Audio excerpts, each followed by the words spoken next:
Mike Dell's World number 426 for November 20th, 2025. I think it's time for Mike Dell's World.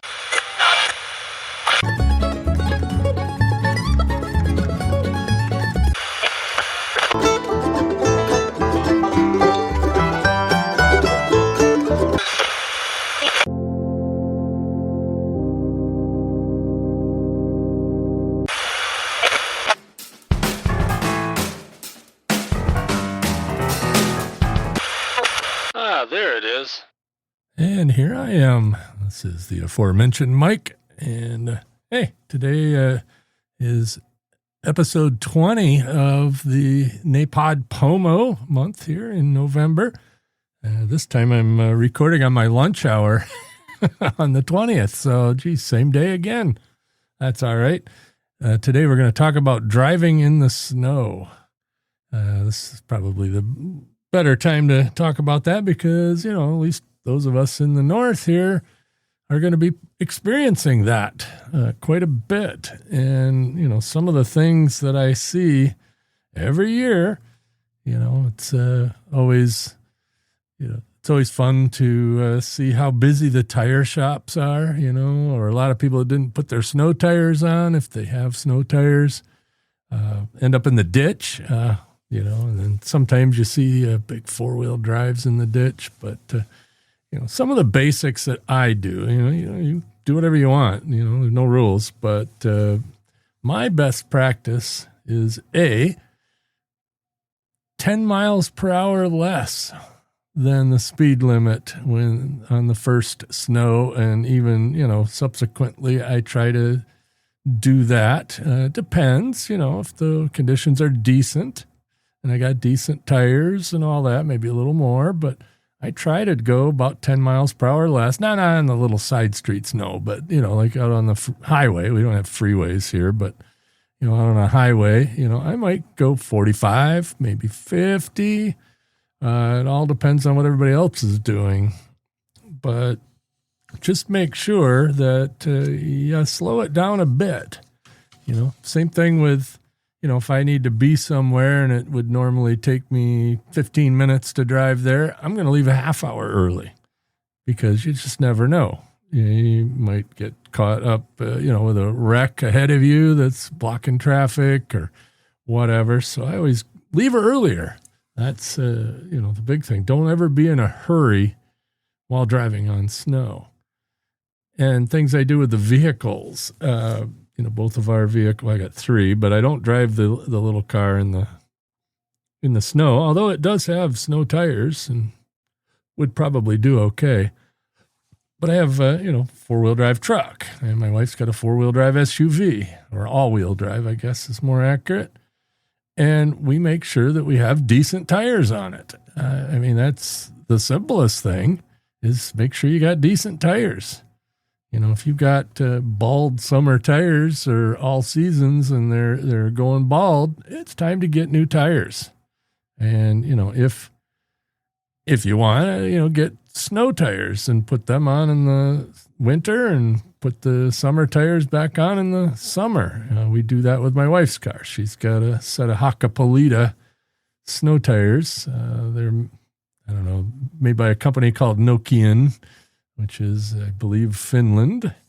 And they are, as far as I can tell, the best snow tires out there. Now, on my truck, I have all-season Michelin's. It's a four-wheel drive truck, so they're kind of off-roady, but not necessarily off-road tires. And they work fine. And my tires, this will be the last season for them. They're still in decent shape, but they're 5 years old and have 40,000 miles on them. So, it may be time, and I may decide somewhere halfway through the winter that I need new tires. But good tires is probably the best thing. Now, if you have four-wheel drive, selectable four-wheel drive, where you can turn it on or off, if the snow is completely covering all the roads, put it in four-wheel drive. Yes, you're going to get slightly less gas mileage, but you're going to have a little more control. You're going to have, you're going to be able to take off quicker if you need to. But also remember that just because you have four-wheel drive does not make you stop any quicker. So again, slow down. Said that yesterday. Slow down. Well, this is a different slow down. But if you have four-wheel drive and the road is completely covered in snow, put it in four-wheel drive.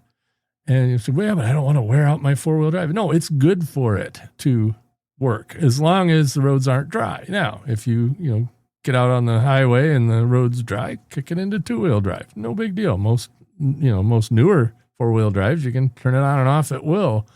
Or some of them have automatic all-wheel drive. We had a Cadillac Escalade that had automatic four-wheel drive, and that was awesome. And my Chevy truck had that as well, and that was perfect. And the rear wheels would slip, kick the front end, and it was fine, for most driving. But, like I said, use the four-wheel drive. That's what it's there for, and it isn't going to hurt the vehicle at all as long as you're on at least wet pavement, but, snowy, icy pavement, that's what it's for. Use it. So many times I see people driving around in two-wheel drive in a four-wheel drive vehicle, and I just, what's the point? Yeah, it's not gonna hurt your gas mileage that much, especially since you may be going slower than you normally would. So it probably evens out. And I guess, and it's good for the four-wheel drive system to actually get some use. I had a friend that had a four-wheel drive truck, and he would never put it in four-wheel drive. I don't want to, mess it up. I don't want to wear it out, whatever. And then when he actually needed four-wheel drive, he goes to put it in four-wheel drive, and it wasn't working. So use it. That's what it's for. Another thing, again, just please realize that if you have four-wheel drive and you're using four-wheel drive, yes, you can take off quicker. Yes, you could probably handle a little better, but when it's pure ice, it ain't going to help you much. And it's not going to help you all that much to stop. Most four-wheel drives have a little more aggressive tires. So yeah, you might stop a little better, but it's not significantly better. And if you have, anti-lock brakes, that can help, but it also can hurt. A lot of vehicles with anti-lock brakes, you can turn off the traction control, and sometimes that's good. Sometimes it's not. Your mileage may vary. Another thing I like to tell people, if you're not used to driving in snow, go find an empty parking lot somewhere and, get the car out of control. You don't have to go fast, but, slide, do some skids and donuts and whatnot, and just, figure out when you do lose it, how to get it back. That's the first thing my dad taught me when I was learning to drive. We went to an empty parking lot and slid the car around a bit, it sounds crazy, but it can really help you, get the feel for, what it's like when the car goes out of control and how to get it back. Because, there's nothing worse than getting sideways on a road and slamming on the brakes and not being able to stop and running into something. But if you've practiced it a little bit in a skid or whatever, you're going to have a lot better knowledge, at least, of how it's supposed to work. Now, it may still not save you, but it'll help. Now, the other thing, another thing, I guess, is make sure you clear all your windows. So many times I see cars going down the road where they scrape the window right in front of the driver, and the side windows are covered and the back windows covered and all that. No, do all of that. Just take the time, scrape your windows, go invest in a nice, snow brush scraper. And while the car's warming up, and yes, I do recommend warming it up sometimes because that helps melt the snow and ice on the windshield and whatnot. So while it's warming up, just go around and get all the snow off of it you can. You don't have to get it off the roof if you don't want to, but what happens sometimes is you have a big pile on the roof of the car and you hit the brakes and it's loosened up because you've had the heat on in the car and it slides and covers your windshield. That happens. So, be mindful of that, but try to clear as much snow off of the vehicle as you can before you start driving. Another friend of mine lost her husband.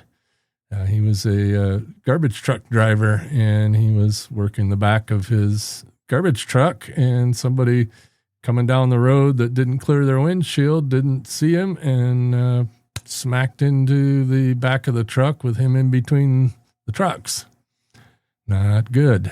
And and that was simply because he didn't clear the snow. The pickup driver did not clear the snow off of his truck. And I believe he's in jail now for involuntary manslaughter or something like that, because that's pure negligence right there. And so clear all the snow off your car. And that goes back to the other point. Leave early. So, if you got to be somewhere in a half hour and you need to warm up your car and clean the snow off, start that process earlier than that. Just, in the wintertime, unless you park in a garage, I have a garage, but there's no way we're going to get any cars in there because we've got all the other stuff in there. So, so our cars sit outside. But, if you're in a garage, you can pull right out, no problem, but you won't have snow on it and it, won't be iced up. But if you're parked outside, take the time. It's well worth it. And, plus the car will be all nice and warmed up by the time you get done taking the snow off of it. And it's kind of nice jumping into a nice warm car in the winter. But just, know that, winter weather, it's time to slow down, speed wise, slow down your schedule if you have to, so you don't have to drive so much in it. All of that stuff is a way to survive without bending your car, hurting somebody, hurting yourself, freezing to death, or ending up in the snowbank. Take care of your vehicle. Another thing I always do right before, snow season, like this time of year, is I make sure all the fluids in my vehicle are up to date. Make sure your washer fluid's full.